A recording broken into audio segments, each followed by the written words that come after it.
ছাড়া আর কেহ না। তাই আমাদের সদা সর্বদা হরিনাম করতে হবে। আচ্ছা মাগো, আমরা যে হরিনাম করব, হরিনাম করতে গেলে আমাদের স্বভাব কেমন থাকতে হবে? বদনে থাকবে হাসি, আর নয়নে থাকবে আমার গোবিন্দের জন্য দুঃখিতা নয়ন। মুখে থাকবে হাসি আর চোখে থাকবে জল।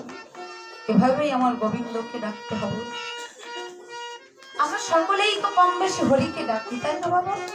সবাই তো আমরা কম বেশি ভগবানের নাম করি। তা বাবা, আমরা কি কখনো কেউ তাকে নিজ চোখে দেখেছি? তিনি তো আছেন, এটা আমরা মানি, বিশ্বাসও করি, কিন্তু আমরা তো কেউ কখনো তাকে চোখে দেখিনি। তা সে হরি কেমন দেখতে? সে হরি দেখতে কেমন? এটা আমার প্রশ্ন নয় বাবা, এই প্রশ্নটা আমার নয়, কাজী নজরুল ইসলাম প্রশ্ন করেছেন। সে হরি দেখতে কেমন? সখী সখী সে হরি কেমন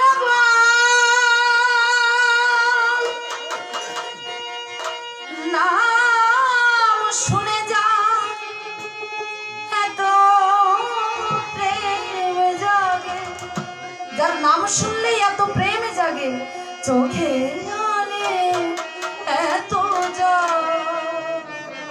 সখী সে হরি কেমন নাম শুনে যায় এত প্রেম জাগে, চোখে আনে এত জল।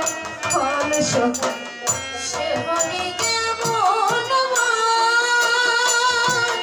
নাম শুনে যায় এত প্রেম জাগে, চোখে আনে এত জল। সখী সে হরি কেমন সে কি আসে পৃথিবীতে গাহে রাধা নাম বাঁশিতে। সে কি আসে পৃথিবীতে গাহে রাধা নাম বাঁশিতে। মায়া ভোলাইতে মায়া বিষে নাকি, মায়া ভোলাইতে মায়া বিষে নাকি করে গো মায়া সখী সে হরি কেমন নাম শুনে তার এত প্রেম জাগে, চোখে আনে এত জল। সখী সে হরি কেমন সে হরি কেমন। আচ্ছা, আমরা তো সবাই ভগবানকে ডাকি, কত নামেই তাকে ডাকি। কোন নাম ধরে ডাকলে তিনি আসবেন? আমরা দুর্গা পূজা করি, কালী পূজা করি, দুর্গা বলে ডাকলে আসবেন নাকি কালী বলে ডাকলে আসবেন, নাকি হরি বলে ডাকলে আসবেন? কোন নাম ধরে ডাকলে তিনি আসবেন? তারে কি নামে ডাকিলে আসে, কোন রূপ কোন গুণ পাইলে সে রাধা সম ভালোবাসে। তারে কি নামে ডাকিলে আসে, কোন রূপ কোন গুণ পাইলে সে রাধা সম ভালোবাসে। তারে কি নামে ডাকিলে আসে? বলে যে নামেই ডাকো না কেন, ভক্তি ভরে ডাকলে ভগবান ঠিকই আসবে। যে নামেই ডাকো না কেন। কাজী নজরুল ইসলাম জাতিকে একজন মুসলিম ছিলেন, তিনি আল্লাহ বলে ডাকলেও ভগবান আসবে, মাইকেল মধুসূদন দত্ত গড বলে ডাকলেও ভগবান আসবে, শুধু ভক্তি থাকতে হবে। তারে কি নামে ডাকিলে আসে,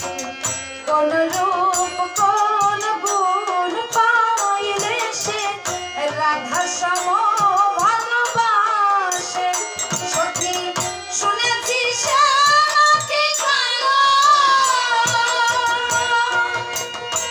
জানে কেমন সে এত ভালো সখী শুনেছি সে নাকি কালো জানে কেমন সে এত ভালো যার অনুরাগে বিরহী যমুনা যার অনুরাগে বিরহী যমুনা যার অনুরাগে বিরহী যমুনা হয়ে ওঠে চল সখী সে ভরে কেমন নাম শুনে যার এত প্রেম জাগে চোখে আনে এত জাল সখী সে হরি কেমন বল সখী সে হরি কেমন বল তাই বল প্রতি প্রেমানন্দে সর্বদা ভয়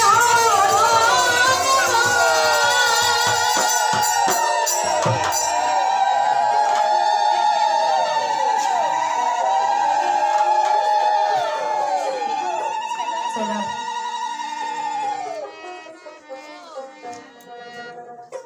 এবার কুশীলব দুটি ভাই বনের মুনি ঋষিদের কাছ থেকে ভিক্ষা করে গুরুদেবের হাতে তুলে দিলেন। বাল্মীকি মুনি বলছে, দাদু ভাই আমাকে জরুরি কাজে একটু চিত্রকূট পর্বতে যেতে হবে, তা যতক্ষণ না ফিরে আসছি তোমরা আমার এই তপবনটার দিকে লক্ষ্য রাখবে। কুশি বলছে, ও দাদা এই মণি দাদু আমাদের ডেকে নিয়ে এসেছে রাজবাড়িতে নিমন্ত্রণ খাওয়াতে নিয়ে যাবে বলে, এখন কিনা বলছে এই তপবনটার দিকে লক্ষ্য রাখতে হবে। ও দাদা এই দাদুর ভাব কিন্তু আমার মোটেও ভালো লাগছে না। লব বলছে, ভাই কুশি রে, মণি দাদু যখন আমাদের এখানে নিয়ে এসেছে কোনো না কোনো কারণ নিশ্চয়ই আছে, তাই দাদু যা বলছে আমরা তাই করি। এবার মুনি চলে গেছে চিত্রকূট পর্বতে, আর এদিকে কুশীলব দুটি ভাই বোনের মাঝে বসে বান কাটাকাটি করছে। এমন সময় পোষ দেখতে পায় একটি যজ্ঞের রস্য যেন দিগ্বিজয় যাচ্ছে। পোষ দাদা লবকে ডেকে বলছে, ও দাদা দাদা ওই যে দেখো দাদা কাহার যেন যজ্ঞের রস্য দিগ্বিজয় যাচ্ছে। ও দাদা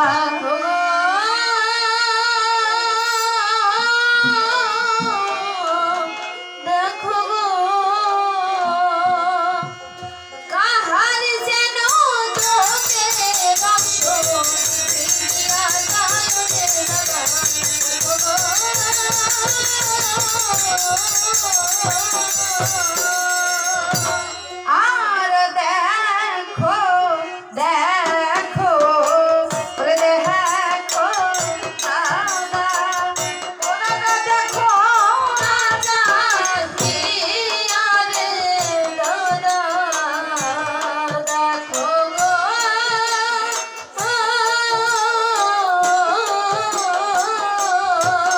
আমার কাহার যেন যজ্ঞের সমাগা ওরে দিকে দিয়া যায় রে দাদা দেখো গো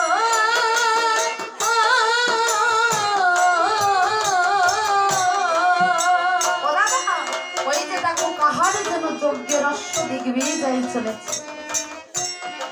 মুনি দাদু তো আমাদের বলেছেন এই তপবনটার দিকে লক্ষ্য রাখতে, তা ওই অশ্ব এসে যদি আমার এই বনটা ধ্বংস করে দেয় তাহলে কি হবে? তাই তারা দু ভাই কি করেছে, আরে মোহনে মোহনে চিন্তা করে ওই ভাই দুই জন রে দাদা দেখো গো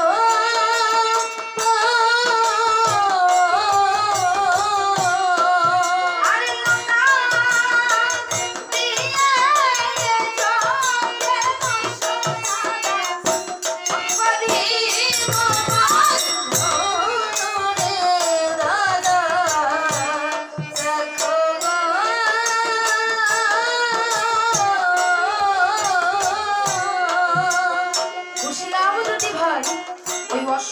লতা পাতা দিয়ে বন্ধন করেছে। সারথি এসে মনে করেছে ও অশ্বটি মনে হয় দৌড়াতে গিয়ে লতায় পাতায় জড়িয়ে গেছে, তাই সারথি ওই লতার বাঁধনটা খুলতে গেছে। যে মাত্র সারথি আসে ওরে করে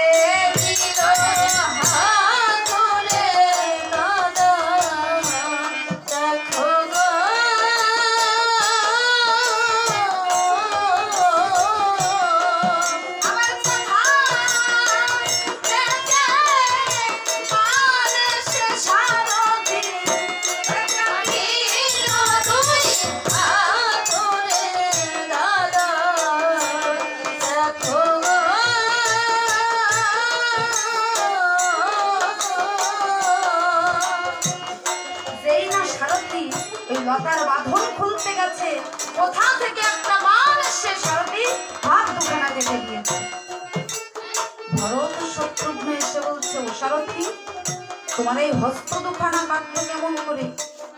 বলে মহারাজ একটু অগ্রসর হয়ে দেখুন, দুটি ছোট ছোট বালক আমাদের এই যজ্ঞের রস্য বন্ধন করেছে, আর ওরাই আমার এই অবস্থা করেছে মহারাজ।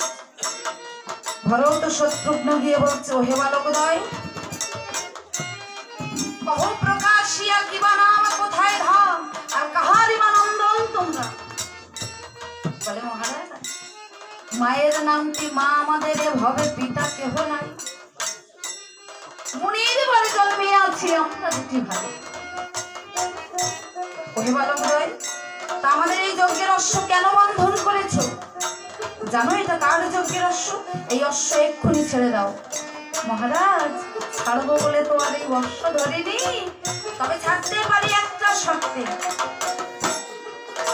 যদি এই জয়পত্রের এক পাশে লিখে দিতে পারেন যে শ্রীরামচন্দ্রের মাতাও অশ্বতী, কারণ আপনারাই তো লিখে রেখেছেন সতী মায়ের পুত্র হলে এই অশ্বটি বাঁধিবে, অশ্বতীর পুত্র হলে রণে পরাজয় মানিবে, তাই বিনা যুদ্ধে এই অশ্ব ছাড়ব না। হে বালকদ্বয় যুদ্ধ করতে জানো তো? বলে মহারাজ জানি কিনা তাহলে পরীক্ষা হয়ে যায়। এই বলে কুশিলা হবে কি করেছে, আরে ব্রহ্মাস্ত্র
যেই না ব্রহ্মাস্ত্র বাণ দিয়ে ভরত শত্রুঘ্নকে বিদ্ধ করেছে,